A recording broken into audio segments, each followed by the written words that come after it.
वही। तो हमारे पास कुछ शॉर्ट क्वेश्चंस हैं वेक्टर कैलकुलस के, तो हमें उन क्वेश्चंस को समझना है। देखिएगा, इस तरह के क्वेश्चन आपके पास आते हैं कभी कभार। इस तरह क्वेश्चन कन्फ्यूजिंग हो जाते हैं, बट आपको उन कन्फ्यूजन को अवॉइड करना है। सो पहला क्वेश्चन है, प्रूव दैट वेक्टर वेक्टर आपके पास दिया गया है। Prove that this is the vector, this is J component है, के component is solenoidal. Now what do you mean by solenoidal? Solenoidal का मतलब क्या होता है? तो सोलेनॉइडल का मतलब ये होता है जिसका डाइवर्जेंस ना हो, मतलब जिसका डाइवर्जेंस जीरो हो, जिस वेक्टर का डाइवर्जेंस जीरो हो उसको सोलेनॉइडल कहते हैं। हमने क्या पढ़ा है? हमने पढ़ा है कि मान लो कोई सोर्स पॉइंट है, वहाँ से अगर कोई वेक्टर लगातार इस तरह से डाइवर्ज कर रहा है, बाहर की तरफ इमर्ज आउट हो रहा है, तो आप इसे कहते हो कि ये आपका जो हिस्सा है, ये यहाँ का डाइवर्जेंस कुछ पॉजिटिव है। अगर किसी पॉइंट पर इस तरह से आ रहा है वेक्टर, जो वेक्टर आप ले रहे हो वो इस तरह से फोकस हो रहा है, तो इसे हम कहेंगे उसका डाइवर्जेंस नेगेटिव है। लेकिन डाइवर्जेंस जीरो होने का मतलब है कि कोई वेक्टर जो है वो समय के साथ चेंज नहीं हो रहा है। मान लो उसमें परिवर्तन हो रहा है, वो अपनी जगह से मूव कर रहा है, लेकिन किसी पर्टिकुलर जगह पे देखोगे तो जितनी लेंथ के वेक्टर एंटर कर रहे हैं उतने ही लेंथ के वेक्टर बाहर जा रहे हैं, तो हम कहेंगे ये हिस्सा कैसा है, यहाँ डाइवर्जेंस जीरो है। तो सोलेनॉइडल जो होता है वो एक तरह से नहर जैसा, आप सोचो कि कैसी नहर है, जिस नहर से पानी जो है वो लगातार एक वेलोसिटी से बहता हुआ जा रहा है। मतलब पानी की वेलोसिटी को अगर हम वेक्टर क्वांटिटी कह रहे हैं, तो वहाँ पर वो उस नहर की स्थिति है जहाँ पर डाइवर्जेंस जीरो है। जहाँ आप कहीं पर भी अगर उस नहर में किसी भी जगह पर अगर आप देखें तो यहाँ पर जो उसका वेक्टर जो वेलोसिटी थी वो यहाँ पर भी है, वो यहाँ पर भी है। हम ऐसी कोई सिचुएशन सोच सकते हैं। तो जब भी आप सोचें कि आपको कोई वेक्टर सोलेनॉइडल प्रूफ करना है, तो इसका सोल्यूशन क्या होना चाहिए? आपका सोल्यूशन ये होना चाहिए कि आपको प्रूफ करना है, आप लिखोगे we need to proof, what we need to prove, we need to prove कि डेल डॉट ए जो है ये हमारा जीरो है, ये हमें प्रूफ करना है। कैसे? डेल के बारे में आपको मालूम है, ये होता है del by del x i cap, del by del y j cap, del by del z k cap, dot A. अब देखो ए कितना है, ध्यान से देखेंगे, x plus 3y i cap, हड़बड़ाना नहीं है यहाँ पर, y minus 3z j cap, x minus 2z k cap, ये है। और हमें इसको जीरो प्रूफ करना है, मतलब ये हमें दिखाना है, ये भी हमने लिखा नहीं, ये हमें शो करना है। तो आप देखें, अब आप देखो एक चीज़ आपको मालूम होना चाहिए, जैसे एक्स आई है और डॉट ए आई लिखा है, तो आप इसका प्रोडक्ट क्या लिखोगे? X into A I dot I dot I का मतलब क्या हो जाएगा? एक्स इंटू ए, 1 और कॉस। अब एक वेक्टर अपने साथ कितने डिग्री कोण बनाए? इसे एक वेक्टर है, तो वो वेक्टर अगर हम उसी को दोबारा बना दें तो उनके बीच में एंगल कितना होगा? जीरो, और कॉस जीरो कितना होगा? 1। तो आपका आंसर आएगा एक्स ए इंटू 1 यानी एक्स ए। तो इसका मतलब है कि आप जब del by del x i cap dot product dot product लोगे इस पूरी क्वांटिटी के साथ में, तो आपके पास कितना आ जाएगा? Del by del x of x plus 3y, और आई डॉट आई आपका 1 हो जाएगा। लेकिन जब इस आई डॉट को आप जे के साथ लोगे तो आई डॉट जे जो होगा उसमें कॉस कितना आ जाएगा? 90 डिग्री, जो कि हो जाएगा जीरो। तो यानी कि इसके साथ जीरो होगा और जे का के साथ भी जीरो होगा। फिर अगला क्या बचेगा? Del by del y, del by del y j cap है, तो जे कैप का सिर्फ जे कैप के साथ ही डॉट प्रोडक्ट 1 होगा, यानी आपको लिखना पड़ेगा y माइनस 3z। उसके बाद क्या है? Del by del z, del by del z आप किस पे अप्लाई करोगे? x माइनस 2z पे अप्लाई करोगे। यहाँ पर क्या हो जाएगा? डेल बाई डेल एक्स यहाँ अप्लाई होगा तो 1 आएगा, y के साथ क्या हो जाएगा? x का y के साथ डिफ्रेंशिएशन 0 हो जाएगा। यहाँ पे देखो y के साथ डिफ्रेंशिएशन 1 हो जाएगा, इसके साथ 0 हो जाएगा। यहाँ पे देखो x के साथ 0 हो जाएगा, इसके साथ हो जाएगा -2, तो ये हो जाएगा 1 + 1 -2 यानी कि 2 - 2 यानी कि 0। अच्छा, तो आपने दिखा दिया कि डेल डॉट ए 0 है, इसका मतलब वेक्टर ए जो है वो कैसा हो गया होगा? सोलोनाइडल वेक्टर होगा। तो ये आपका प्रूफ हो चुका है। ये जो दूसरी तरह क्वेश्चन है ये बहुत इंपॉर्टेंट क्वेश्चन है, इस बार के लिए आप इसको टिक लगा लीजिएगा, वेरी इंपॉर्टेंट क्वेश्चन। हमसे कह दिया गया है s की वैल्यू निकालो। वेक्टर a जो है उसमें एक अननोन क्वांटिटी s दी गई है, जैसे यहाँ 3 है, यहाँ 1 है, यहाँ s है, लेकिन ये बता दिया गया है कि जो वेक्टर है ये सोलोनाइडल है। यानी हमसे कह दिया गया है कि डेल डॉट ए जो होगा वो 0 है। हमसे प्रूफ नहीं पूछा गया है, हमसे कहा गया है कि इफ़ ए इज़ सोलोनाइड, मतलब हमको ये बता चुके हैं कि ए जो है वो सोलोनाइडल फील्ड है। तो आप क्या करोगे, अब तो आपका रास्ता आसान हो गया है। आप यहाँ पर लिखो del by del x i cap, del by del z j cap, del by del by del y होगा del by del z k cap, dot क्या कहा गया है आपसे, ज़रा लिख लें यहाँ पर, S time x i cap minus 3 time Y j cap plus Z time के कैप, ये हो गया है और ये 0 के बराबर है। अच्छा, अब हम अप्लाई करेंगे। तो अप्लाई जब आप करोगे तो del by del x apply करोगे एस टाइम एक्स पर, ठीक है। Del by del y apply करोगे -3 टाइम वाई पर। Del by del z apply करोगे जेड पे और के डॉट के 1 हो गया, तो ये हो गया 0। देख रहे हो ना, डेल बाई डेल एक्स इस पे अप्लाई होगा, डेल बाई डेल वाई इस पे अप्लाई होगा विद द माइनस साइन, और डेल बाई डेल जेड इस पे अप्लाई होगा। अच्छा, तो यहाँ पर क्या हो जाएगा, s time del by del x तो 1 हो जाएगा, प्लस यहाँ हो जाएगा -3 आ जाएगा, प्लस यहाँ 1 हो जाएगा, ये हो जाएगा 0, यानी s बराबर हो गया -3 + 1। तो यहाँ से आपके पास हो गया s -2 बराबर, हाँ ये सब 0 बराबर है, तो ये हो जाएगा s बराबर 2। तो इसका मतलब है अगर वेक्टर a में s की वैल्यू 2 हो जाए तो आप कहोगे कि वो सोलोनॉइड हो जाएगा। ठीक है, बहुत अच्छा क्वेश्चन है, इस तरह क्वेश्चन आप जरूर प्रैक्टिस कर लीजिएगा। अब हमसे पूछा गया है find the unit normal vector to this. ये एक सरफेस दी गई है, यहाँ कोई देखो वेक्टर नहीं आई या जे कुछ नहीं दिया गया है, तो ये एक तरह का सरफेस है और हमसे कहा गया है कि यूनिट नॉर्मल वेक्टर आपको ढूंढना है और किसी पॉइंट 1 2 5 पर। अब जरा इसको विजुलाइज करने की कोशिश करो।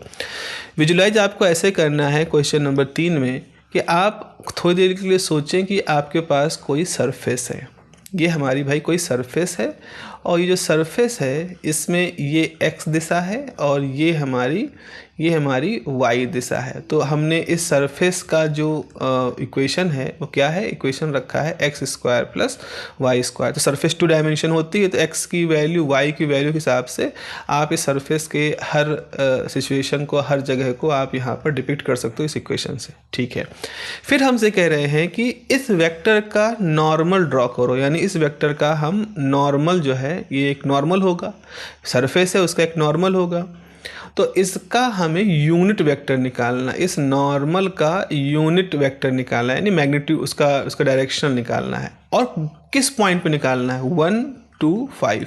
भाई यहाँ बहुत पॉइंट होंगे ना, 1 पॉइंट होंगे, एक मिनट देखना पड़ेगा कौन सा पॉइंट दिया है, 1 2 5 x और y है, z बराबर x² + y² है, इस पे दिया गया। ठीक है, तो 1 2 5 पर 3 डायमेंशनली आपको कोई पॉइंट दे दिया गया, इस पे निकालना है।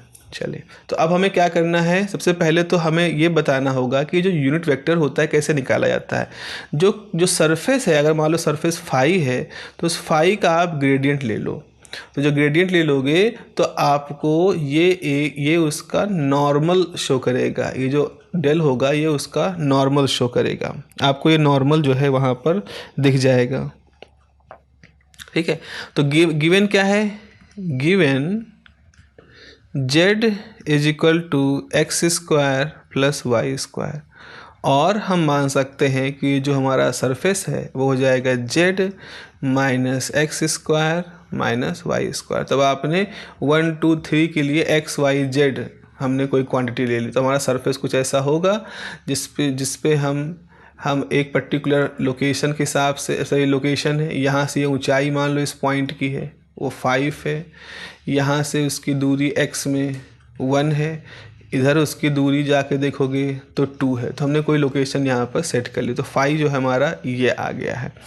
अगला क्या निकला है, अगला इसको हमें निकालना है कि हमें इसका नॉर्मल वेक्टर ड्रॉ करना है। तो normal vector of phi is del phi. Normal vector of phi क्या होगा, डेल फाई होगा। कहने का मतलब ये है कि आपको लिखना है del by del x i, del by del y j, del by del z k multiplied by z minus x square minus y square. एक चीज़ जो है गलती हो जाती है बच्चों, वो ये है कि आप यहाँ पर डॉट या डॉट नहीं लगा सकते हो। ये ग्रेडियंट है, यहाँ कुछ नहीं होता, ना डॉट होता है ना क्रॉस होता है। डॉट हमेशा दो वेक्टरों के बीच में होता है, जैसे ग्रेडियंट एक वेक्टर है, डेल एक वेक्टर है, वेक्टर ए दूसरा वेक्टर है, तो अब इसके बीच में आप डॉट लगाओगे या क्रॉस लगाओगे। लेकिन अगर आपके पास जस्ट एक नंबर है, फाई कोई नंबर है जो एक्स स्क्वायर वाई स्क्वायर और जेड की वैल्यू रखने पर आपको मिल सकता है, तो इसका मतलब है कि यहाँ वो वाला रूल नहीं लगेगा कि आई डॉट आई बराबर 1 होगा, क्योंकि एक तरफ तो आई जे के है, यहाँ तो कहीं है ही नहीं आई जे की, यहाँ तो जस्ट कुछ वैल्यू है जो नंबर में कन्वर्ट हो जाएंगे अगर एक्स वाई जेड की वैल्यू रखें। तो इसका मतलब है जो डेल बाई डेल एक्स है ये इस पूरे पे ऑपरेट होगा, डेल बाई डेल वाई भी पूरे पे ऑपरेट होगा, डेल बाई डेल जेड भी पूरे पे ऑपरेट होगा, और ये आई जे के बने रहेंगे। मतलब कहने का मतलब ये है, आप लिखोगे आई कैप और फिर लिखोगे कि del by del x operated over z minus x square minus y square, ठीक है, ये हो गया, plus j cap del by del y is z minus x square minus y square, plus k cap del by del z z minus x square minus y square, इस पे apply इस तरह से होगा यहाँ पर।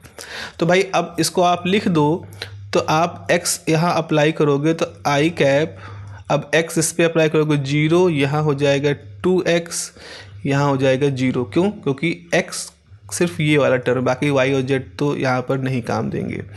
j कैप क्या हो जाएगा, यहाँ अप्लाई करोगे तो z के साथ 0 और यहाँ भी 0 minus 2y, plus k cap रखोगे डेल बाई डेल जेड तो जाएगा 1 माइनस 0 ये हो गया। तो हमारे पास वैल्यू क्या आ जाएगी, माइनस 2x आई कैप माइनस 2y जे कैप प्लस के कैप। तो भाई ये हमारे पास डेल ऑफ फाई ये वैल्यू आ गई। अगर हम इसको निकालें एट 1 to 5 पर, तो आपके पास डेल फाई कितना हो जाएगा, x की वैल्यू यहाँ रख दो 1 तो जाएगा माइनस 2 टाइम आई, y की वैल्यू रख दो 2 तो माइनस 4 टाइम j, ठीक है, और 5 की वैल्यू रखने के लिए तो कहीं कुछ जगह है नहीं, तो ये आ जाएगा के कैप। तो आपके पास जो यूनिट वेक्टर है वो ये आ जाएगा 2i माइनस 4j प्लस के। अब यूनिट वेक्टर क्या होगा, तो जो यूनिट वेक्टर होता है बच्चों वो कैसे निकालते हो, जस्ट अ मिनट। तो यूनिट वेक्टर निकालने का तरीका क्या है कि unit vector of del of phi is del of phi divided by mod of del phi. कैसे, आपको मालूम है कोई वेक्टर ए है तो वो कितना होगा, उसका मैग्नीट्यूड और उसका यूनिट। तो यूनिट वेक्टर निकालने के लिए उस पूरे वेक्टर को उसके मैग्नीट्यूड से डिवाइड कर दो, ये तो करते हो, वही चीज़ यहाँ पे आप करो। तो ये कितना हो जाएगा, तो आपके पास जो यूनिट वेक्टर हो जाएगा, हम यू वेक्टर लिख रहे हैं, ये हो गया भाई माइनस 2x आई कैप, इवन ऐसे नहीं लिखे तो लिख चुके हैं ना, तो minus 2i cap minus 4j cap plus k cap divided by under root इसका स्क्वायर यानी कि 4 प्लस 4 का स्क्वायर मतलब 16 प्लस 1 तो जाएगा minus 2i minus 4j plus के डिवाइडेड बाई 16 4 20 21 अंडर रूट 21। तो यहीं पर छोड़ दें और इसको फर्दर क्या सॉल्व करें, डेसिमल लिखने कोई मतलब नहीं। This is the magnitude of the unit vector. तो इस तरह से बच्चों आप इसको कैलकुलेट कर सकते हैं। थोड़ा सा ट्रिकी क्या कंसेप्चुअल था, और इस पे क्वेश्चन आपको ज़रूर करने हैं। ये क्वेश्चन आपको छोड़ना नहीं किसी भी हालत में। ग्रेडियंट ऑफ अब देखो चौथा अगला जो सवाल हमारे सामने है बच्चों, वो ये है कि अगर आपके पास कुछ दिया गया है फाई समथिंग दिस, ये आपके पास कुछ अगेन एक फंक्शन दिया गया है और आपसे ग्रेडियंट पूछा गया है, डाइवर्जेंस नहीं, कर्ल नहीं, मतलब डॉट प्रोडक्ट नहीं, क्रॉस प्रोडक्ट नहीं, सिर्फ ग्रेडियंट। तो जरा मैं लिख दूँ 3x² y, इसको मैं लिख दूँ कहीं पर। क्वेश्चन नंबर 4 है कि हमारे पास फंक्शन दिया गया है 3x² y माइनस माइनस कहाँ गया, -y³ z², ठीक है, -y³ z²। ओके, सो इसका हमें ग्रेडियंट निकालना है, तो हमें इसका ग्रेडियंट निकालना है। तो आपको ग्रेडियंट ऑफ फाई नहीं मालूम है, ढूंढना है, ढूंढ लीजिए, आसान है। आप क्या लिखोगे, del by del x i cap, del by del y j cap, del by del z k cap, ठीक है। और ये किस पे अप्लाई हो रहा है, 3x² y³ z² पर, तो सब पे अप्लाई होगा, यानी कि डेल बाई डेल एक्स आपको निकालना पड़ेगा 3x² y³ z² प्लस, और आई कैप रहेगा। आप y अप्लाई कर दो इस पूरी क्वांटिटी पर, थोड़ा सा कैलकुलेटिव यहाँ पर होता हुआ दिख रहा है ये, del by del Z 3x² y³ z² के कैप, ठीक है। अब हम इसे करते हैं। अब देखो यहाँ पर, यहाँ x के साथ ऑपरेशन होगा, यहाँ x है, यहाँ नहीं है। y के साथ ऑपरेशन होगा, यहाँ भी y है, यहाँ भी y है। z के साथ ऑपरेशन होगा, यहाँ नहीं है, यहाँ है z। तो अब आप यहाँ पे इसको अप्लाई करोगे तो जाएगा 3 टाइम 2xy माइनस 0, और ये हो गया आई कैप।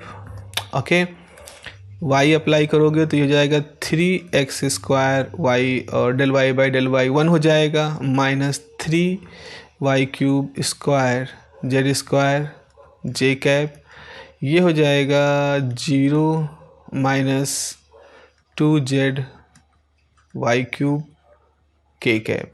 ओके, और ये आपके पास में थोड़ा सॉल्व कर लूँ इसको, 3 दूनी 6, 6xy आई कैप प्लस 3x² 3y² जे कैप 2z y³ के कैप। और एक पॉइंट की बात भी कही गई है, किसी पर्टिकुलर पॉइंट पर ये सब कैलकुलेट करना है। पॉइंट है 2 0 माइनस 2।